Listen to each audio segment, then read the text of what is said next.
Good morning. With all that we have to do this morning, I'm going to attempt to preach slightly shorter than I normally do. I thought that was funny too.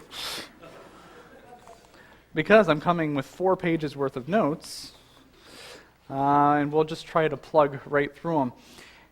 Let me give you a little background. We're starting a new series this morning. The series is God in the Pentateuch. I think your bulletin says God in the Old Testament, but really it'll go through the Pentateuch, which really is appropriate even call God in the Old Testament, because God in the Old Testament, they were basing all of their theology or what they thought about God off of what?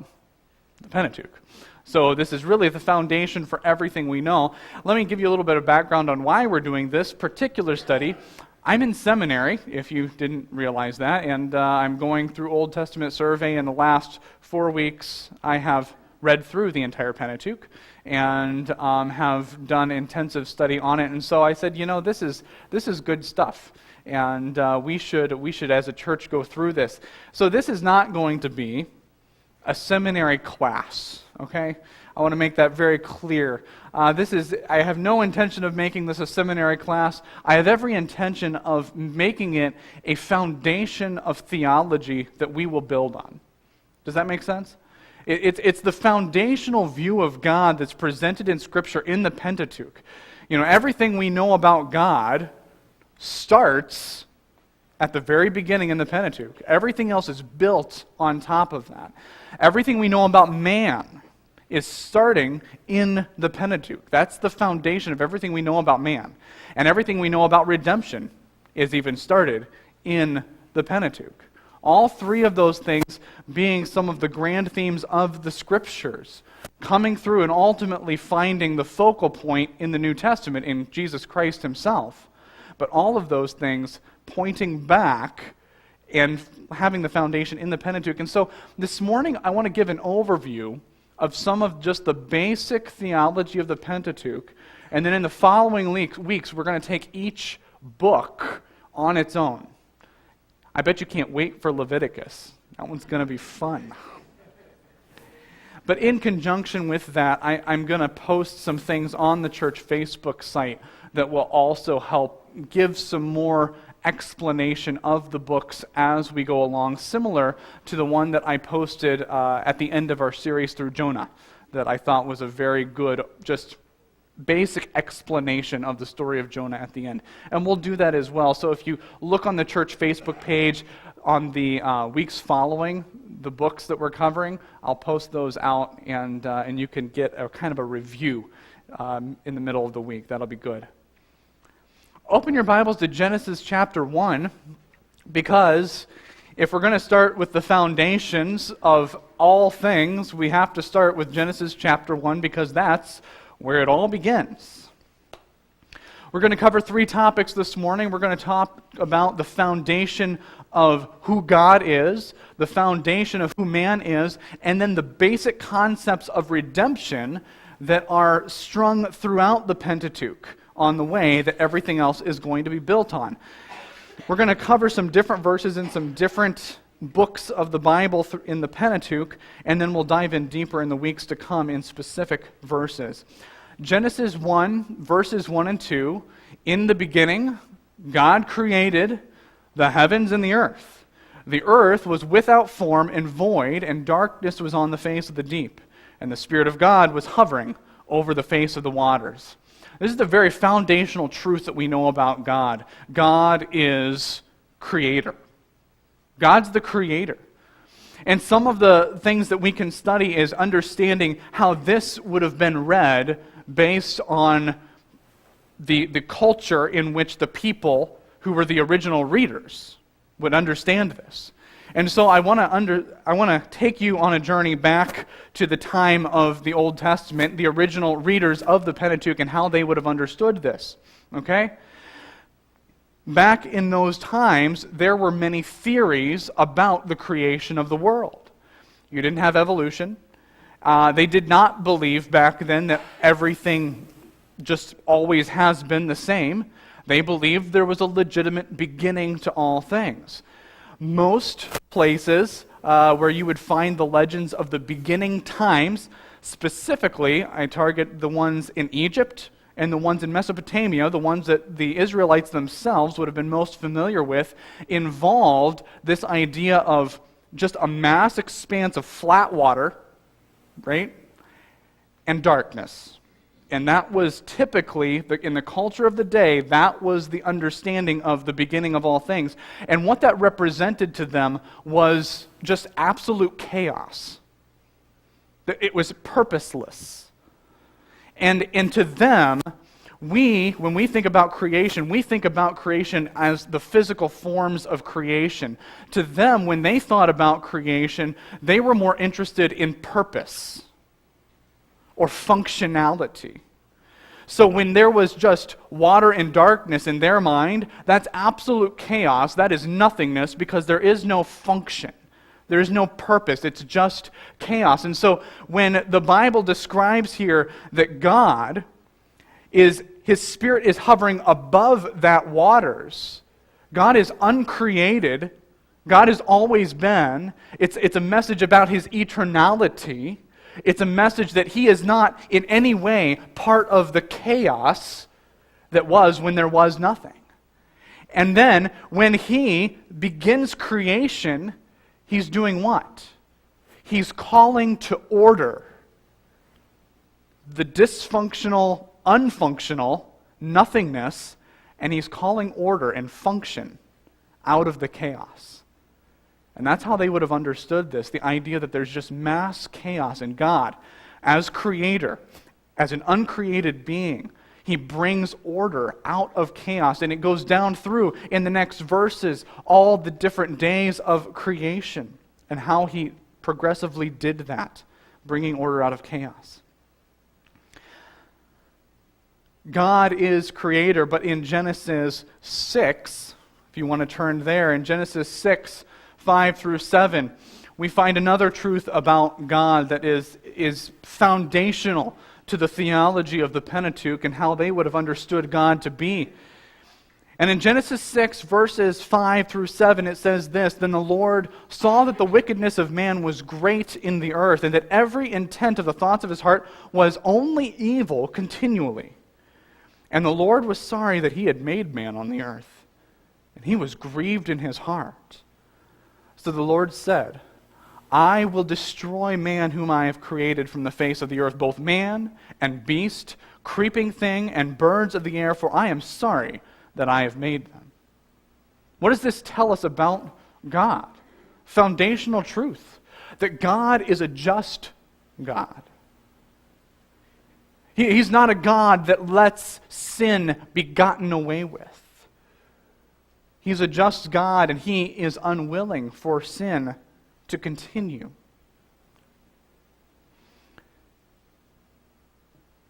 It tells us that when the mankind was wicked, that it was just evil continually, He comes to destroy them in an effort to destroy evil. So God is creator. He's uncreated. He is just. Exodus 3:14, I think if I would just say it to you, you would remember it. And God says to Moses out of the burning bush, I am who I am. He says, "Thus shall you say to the children of Israel, I am has sent me to you." His very name, I am, again reinforces the fact that God is eternal. That He's uncreated, that He is the ever-existing being. So He's creator, He's just, He's eternal. And in Genesis 1 and 2, one of the distinct things about creation that we find is that God is always distinctly separate from His creation, is He not?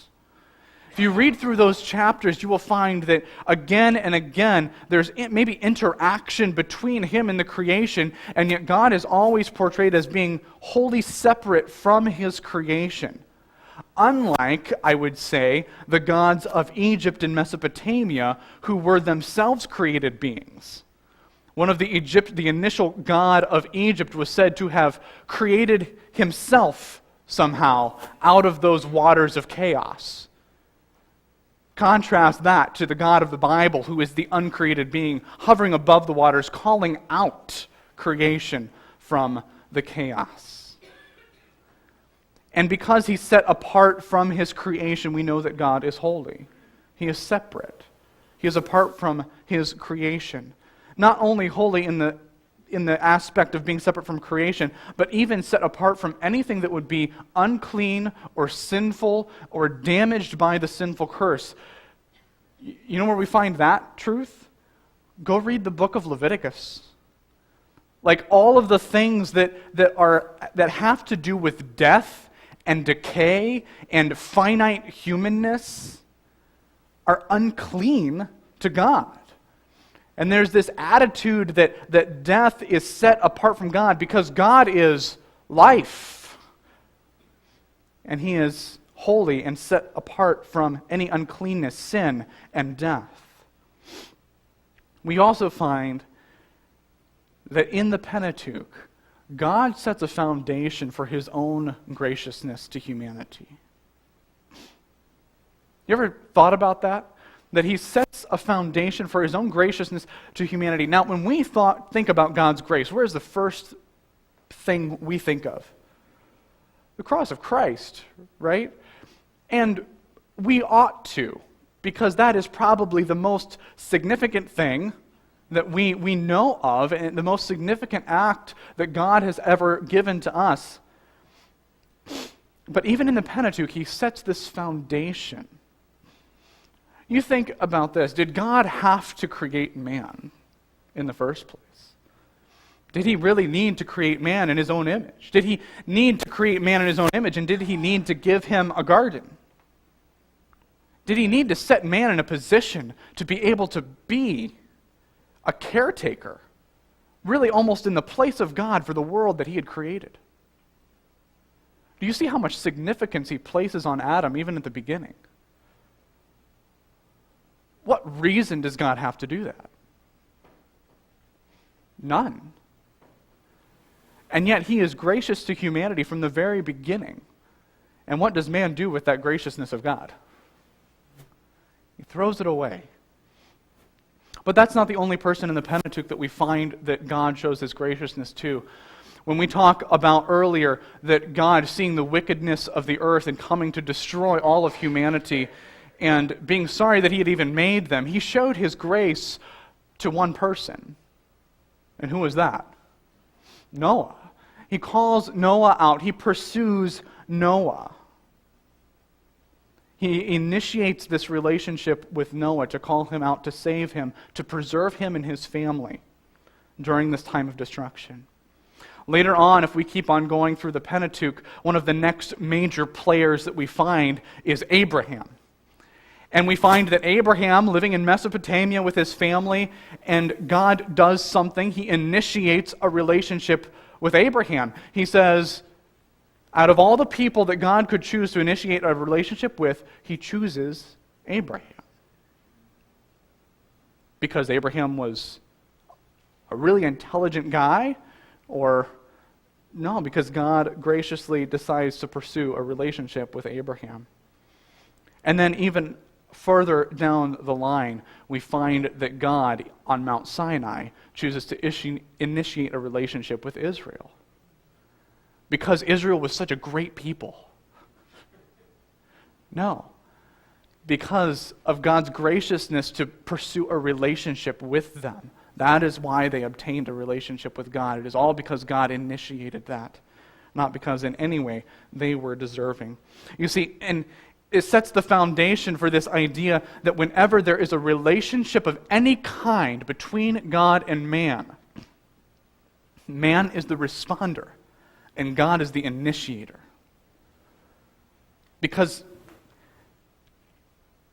who in this list had the ability to initiate a relationship with God? Nobody. God has always been the initiator, and man is the responder. So these are the things that we find out about God in a basic theology of the Pentateuch. We find that he is creator, we find that he's just, we find he's eternal, we find he's holy, and we find that his graciousness has a foundation here in calling out people and pursuing relationships with mankind. But we also want to talk about the foundations of what we know of man in the Pentateuch. Everything we know of man in the Pentateuch begins in Genesis 1.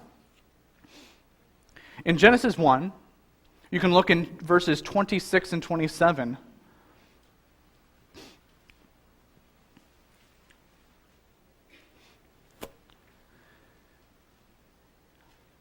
God says, "Let us make man in our image, according to our likeness. Let them have dominion over the fish of the sea, over the birds of the air, and over the cattle, over all the earth, and over every creeping thing that creeps on the earth." So God created man in his own image. In the image of God, he created him. Male and female, he created them. So we find that man is part of this creation. If we are going to identify as creator or creation, we align ourselves with creation. We are not like God in that respect. We also find out that man is sinful.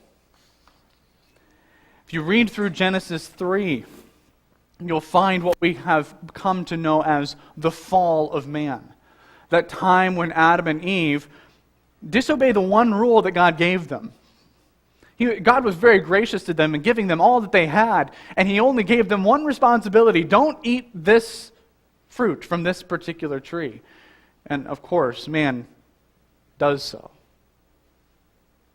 Adam sins in Genesis chapter 3, plunging the human race into sin in total. We find that the next major player, if you want to turn to Genesis chapter 9, we're going to look at Noah. And Noah, though he was graciously called out by God, God pursued a relationship with him. He saved Noah from the destruction of the rest of the world. Very, very shortly after this, we find something that maybe we might think would be rather shocking from the one man on earth that God called out. Genesis chapter 9, verses 20 through 23. "And Noah began to be a farmer, and he planted a vineyard. Then he drank of the wine and was drunk, and became uncovered in his tent. And Ham, the father of Canaan, saw the nakedness of his father, and told his two brothers outside. But Shem and Japheth took a garment, laid it on both their shoulders, and went backwards and covered the nakedness of their father. Their faces were turned away, and they did not see their father's nakedness." Noah becomes a drunkard.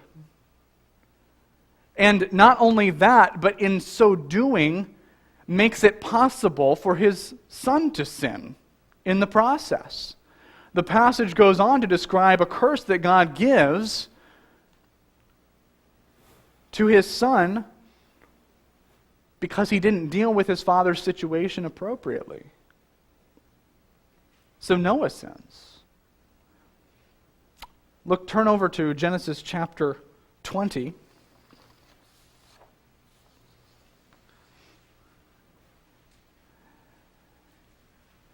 There's much we know about Abraham and the relationship that God and Abraham had together and the communication that they had.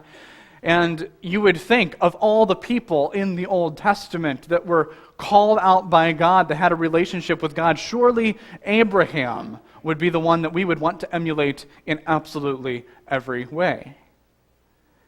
But in Genesis chapter 20, verses 1 through 9, it says, "And Abraham journeyed from there to the south, and dwelt between Kadesh and Shur, and stayed in Gerar. Now Abraham said of Sarah his wife, 'She is my sister.' And Abimelech, king of Gerar, sent and took Sarah. But God came to Abimelech in a dream by night and said to him, 'Indeed, you are a dead man because of the woman whom you have taken, for she is a man's wife.' But Abimelech had not come near her and said, 'Lord, will you slay a righteous nation also? Did he not say to me, she is my sister?' And she, even she herself, said, 'He is my brother. In the integrity of my heart and innocence of my hands, I have done this.' And God said to him in a dream, 'Yes, I know that you did this in the integrity of your heart, for I also withheld you from sinning against me. Therefore I did not let you touch her. Now therefore restore the man's wife, for he is a prophet, and he will pray for you, and you shall live. But if you do not restore her, know that you shall surely die, you and all who are yours.' So Abimelech rose early in the morning, called his servants, and told all these things in their hearing. And the men were very much afraid. And Abimelech called Abraham and said to him, "What have you done to us? How have I offended you that you have brought on me and my kingdom a great sin? You have done deeds to me that ought not be done." And here we find a king who is not necessarily a follower of God, and yet rebuking Abraham for the sin that he has committed. And by doing so has also caused the potential of the destruction of a whole kingdom because of their king's sin that was potential because of his sin. We find again that even the people that God has called out to have a relationship with are very sinful people. If we move over to Exodus, we won't take the time to read the entire chapter of Exodus 32, but we find that right after Israel has had some initial contact with God, initial messages through Moses given to them, they're looking up at Sinai. They can see the cloud and the lightning that is God's presence on the top of the mountain there. And while Moses is up there for 40 days, 40 nights, they say, "He's gone too long. I know he had this thing with God up there, but let's make our own God because he's gone a long time. He's probably dead by now. So let's make this golden calf." And they had just received the commandments of having no other gods before him and having no graven images. And so they disobey the very first two primary commandments of God. Israel sins directly after being called out of Egypt. You would think of all the people that have seen all the great things of God that these people had seen. Of course, they would not turn. And yet they did. Man, we find, is utterly sinful. In our very being, it is part of who we are at this point. It has been said that we don't become sinners because we sin. We sin because we're sinners. We also find that man is unfaithful, and this can be illustrated by the passages that we just referenced. In every instance, these sins were after God had called these individuals out. In every instance, God had initiated a relationship with these people, and yet these people all rebelled against him in one way or another. In every instance, God asked them to obey. And in every instance, man acts contrary to how God has asked him to behave. We find here that man is helpless. Even when God comes and speaks and tells mankind how he ought to live, how he ought to act, what he should do to have a relationship with God, mankind is incapable. He's incapable of initiating relationships with God. We find that they are all initiated by God, but even within those relationships, after they've been set up, man is incapable of measuring up to God's holiness. We're incapable of measuring up to God's holiness. And so in the Pentateuch, we find a foundation for who mankind is, and we are incredibly stuck. Incredibly stuck. And if we follow these truths, the truths about God, the truths about man, how much do we as mankind need God? We are desperate for him. Without the intervention of God, we are left to absolute and total destruction. The one more thing that I want to cover this morning is the foundation of redemption that is given in the Pentateuch. The relationship between God and man, we said, was broken in Genesis chapter 3. Let's go ahead and turn there because God, in Genesis chapter 3, gives a promise. After the fall of man, he gives a promise that is absolutely foundational to the rest of the Pentateuch.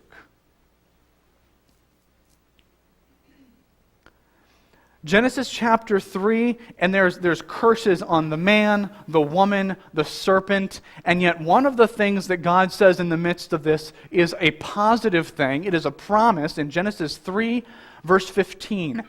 And I will put enmity between you and the woman, talking to the serpent, and between your seed and her seed. Notice that her seed is capitalized. He shall bruise your head, and you shall bruise his heel. The serpent for Adam and Eve, representing really evil itself, the very thing that caused man to spin in a downward spiral into destruction because of evil. There is a prophecy given by God to Adam and Eve, really to all mankind at this point, that one day there is a man coming, one of the seed of the woman, that will destroy evil forever, once and for all. And so, as we have the foundation of who God is, we have the foundation of who man is, there is glimpses of the redemptive hope that mankind has that is yet to come. Remember that it is from the seed of the woman. That's important. And that plays through the rest of the Pentateuch. Because God also gives promises to Noah in Genesis 9.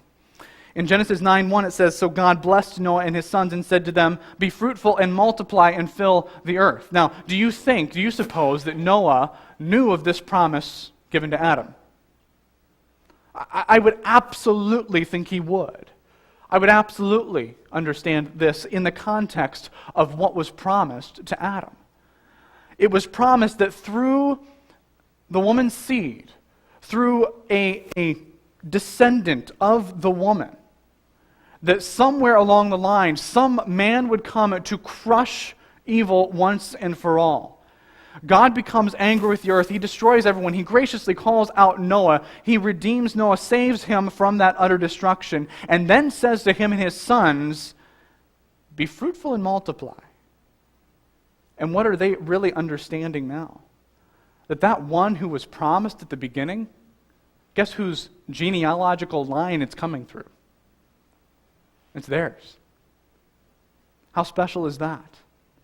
Realizing that God's not forgotten this promise. He's commanding you, be fruitful and multiply, because this is coming. We find in Genesis chapters 15 and 17, we won't take the time again to read the whole chapters, but we find extensive promises given to Abraham in those chapters. Two promises that correlate all the way back to this first promise given to Adam, the promise that is given to Noah. Two that stand out as being very much connected here are God's promises to Abraham that he's going to father many nations. So you have that, again, that promise of descendants. But then, not only that he will father many nations, but it's that through his line, all the earth will be blessed. Blessed being the opposite of what? Cursed, which is the foundational problem that mankind has. And so we can string this line of redemption all the way from Adam to Noah to Abraham. And then finally we get to Exodus chapter 19. Verses 4 through 6 say, "You have seen what I did to the Egyptians and how I bore you on eagle's wings and brought you to myself.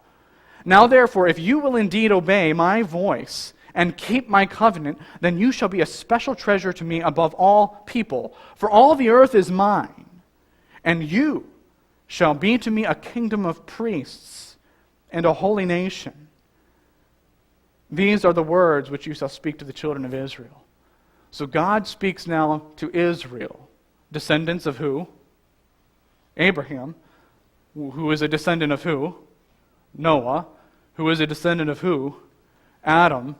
Again, telling them that he says, there's plans that I have for you that are very global in spectrum. I'm going to make you a special people, and you are to be a kingdom of what? Priests. You know what a priest is? A priest is a person, really, at the foundational core, if we just boil down what a priest is, it's a person that represents the people to God, and it's a person that represents God to the people. And if they are going to be a kingdom of priests, and the whole earth is mine, God says, what are they supposed to do? They're supposed to be followers of God in such a way that they are influencing the nations to follow Him. They're to be that people group that represents God to all people and represents people to God. Do any of these people do their, can I say, job perfectly? We have the most detail about the Israelites in further books in the Old Testament, so we probably think of them as the one who probably did it the most unperfectly. But none of these people did their job perfectly. And yet, through them all, God is still remains faithful in His promise that redemption is coming. Redemption is coming. And we find that to be a foundational truth in the Pentateuch through all of these relationships that God initiates. This morning, we're going to be taking communion, which is a memorial of the death of Christ and what that means to us. And really, all of these promises that we have over and over again in the Old Testament, starting in the Pentateuch, they all find their fulfillment where? In Christ. Christ is that fulfillment, that person of promise all through the Pentateuch and the Old Testament. And so as we look and remember this morning, let's remember back even into the Old Testament. Remember the Pentateuch. Remember the things that were promised back then. Remember how many generations of people looked forward with eager anticipation and hope for this Redeemer that was coming. And how we have the privilege to be able to look back on the redemption that has taken place. What an amazing privilege that we have. Before we do communion this morning, though, we have some introductions to make. We had some new